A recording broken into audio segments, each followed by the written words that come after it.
We were on a little Soul Live run February of 2020. It was like a Valentine's Day kind of vibe. So we did Pittsburgh, Buffalo on Valentine's Day, if I'm remembering correctly.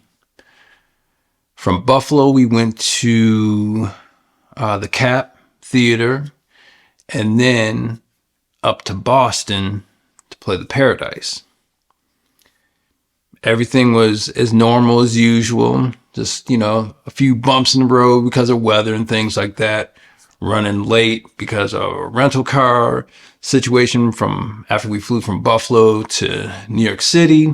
But whatever, par for the course. Played the gigs, got home, everything's cool.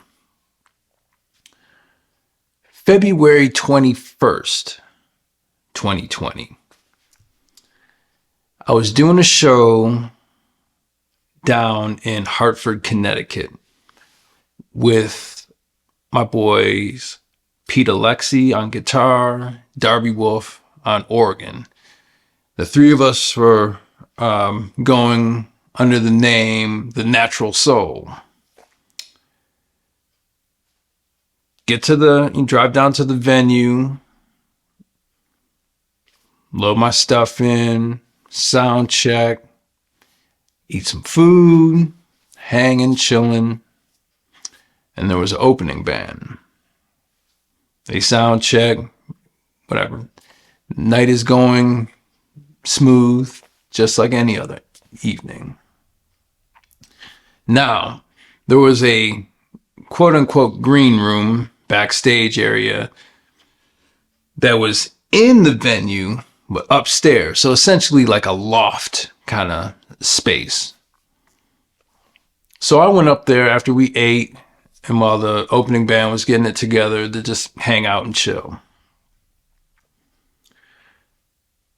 I was up there by myself. Pete and Darby were kind of around, just kicking it with people. I was just chilling by myself. That's my thing. Opening band goes on, and they're playing. Everything's cool. And I was thinking, oh, right, I have to, Kim and I have to take our daughter Lila to a volleyball tournament the following morning. So I'm like, all right, play this gig. I drive home, back up north, and it's kind of crazy. I'm going to be driving right by here in the morning. It's all good. It is what it is. Opening band's playing. I'm just chilling. Nothing really spectacular on my mind. And out of nowhere, I got hit so hard with this. First, it was like this feeling like, yo, a transmission is coming in, pay attention. Right after that, multiple things happened at once. But what hit me first was the voice in my head again. And it was clear as day. Like I've said before, not my voice, but a voice. Very calmly saying to me, you don't have to do this anymore. And with that voice, an image came into my head. It wasn't like a dream, similar to a dream, but it was very vivid, it was almost like an outer body experience. And what I saw was, it was like a teacup, like a kind of old fashioned teacup on a little coaster. And all I saw was this, for a lack of better term, liquid pouring out of it, overflowing. Nothing was being poured into it, but it was just overflowing over the coaster. And at that moment, I heard the voice, I saw this vision, and I knew it was like all this information was just downloaded into me. I knew exactly what it all meant.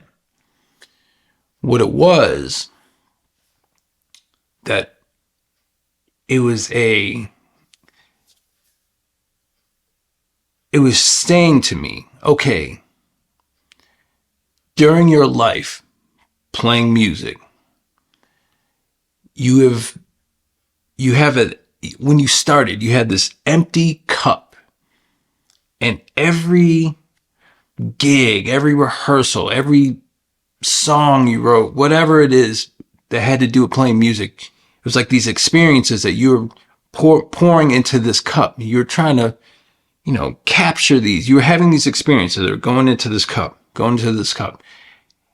And what this experience, the voice, the whole thing was telling me is like, your cup is overflown with experiences. It's overflown. You're good.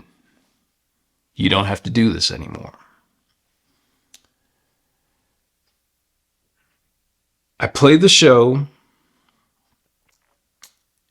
and as I was driving home that evening, it was just so vivid. It was still there with me. It literally, all of this information just saturated my body, my soul. Get home, go to sleep. The next morning we get up, we're getting, ready to head down back into Connecticut for Lila's volleyball tournament, which was going to be like an all-day affair. And I was kind of, we were just hanging out mornings. I was a little bit tired, but Kim was driving. I was, just hanging out. Lila's in the back, listening to music. We got somewhere in Connecticut. And all I said to Kim was, I'm done touring. I just said, yo, I'm just done touring. All she said, she was a little quiet at first, She was like, okay, well, we'll figure it out.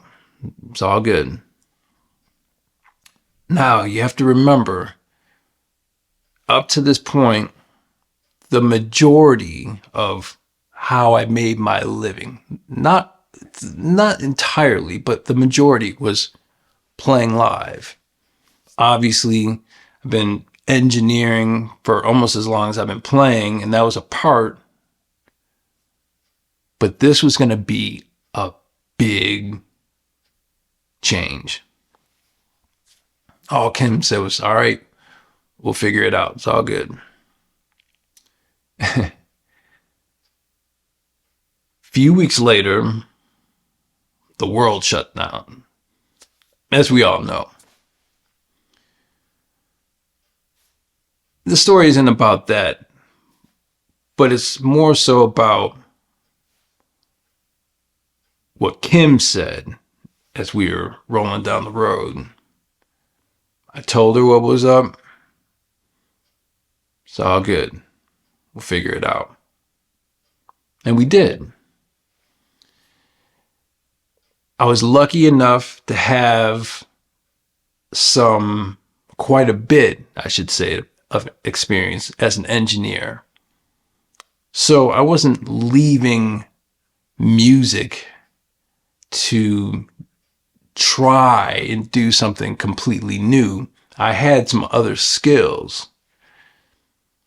Yet, it was going to be a challenge, and I was up for it. And everything worked out. But why did it work out? Okay. I always knew from when I was a youngster playing music, I always knew that I wasn't going to be playing music my entire life. I wasn't going to be on stage my entire life. I never had a date set,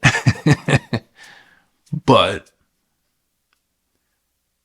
well, maybe the date was set. I guess it was set. I just didn't know it. Anyway, the thing that I've always leaned on, the thing I've always tried to impart in other people when people are having discussions about making moves, changing things up, whatever it may be. You have to, one, trust the universe, trust yourself, and if you're going to put some energy into something, go in, put that energy into it. That's exactly what I did. I made the decision, or the decision was made for me, whatever you want to say, or however you want to call it. But the February 22nd, 2020, okay, my life's different. This is where I'm putting my energy. If you put your energy into something, I think good things will come from it. Good things will happen. Again, they did for me. I have support, which never hurts. I have drive, never hurts. And I have trust in myself, and my people, and my family. I trust the universe.